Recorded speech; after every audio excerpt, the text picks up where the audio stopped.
അപ്പോൾ ഇന്ന് നമ്മൾ ഉണ്ടാക്കാൻ പോകുന്നത് അവിൽ മിച്ചർ. കുറച്ച് അവിൽ വാങ്ങി, പിന്നെ അതിക്ക് വേണ്ടത് നമ്മളെ കടല, സാധാ കടല വറുത്തത്, പിന്നെ മുട്ടുകടല, പിന്നെ കുറച്ച് കരിയേപ്പിൻ്റെ ഇല. അവരെ ഇട്ടിട്ട് അതിലിടേണ്ട ആവശ്യമില്ല, അതൊന്നിങ്ങനെ വെച്ചെടുത്താൽ മതി. എല്ലാം പൊരിഞ്ഞ് വന്ന് അയ്യവാ പൊരിഞ്ഞിട്ട് നല്ല പൊരിഞ്ഞ് ഒറ്റൊരു കോരല്.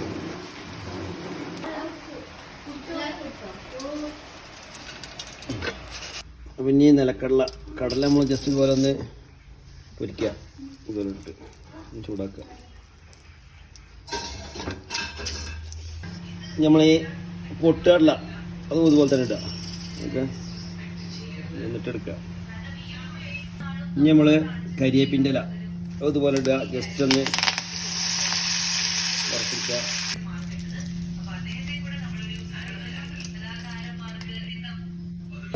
ഉപ്പൊന്ന് ജസ്റ്റ് കുറച്ച്, പിന്നെ നമ്മൾ കുറച്ച് മുളകും പൊടി ഇടുക, നമ്മളൊരു ഇരിക്ക് വേണ്ടിയിട്ടോ.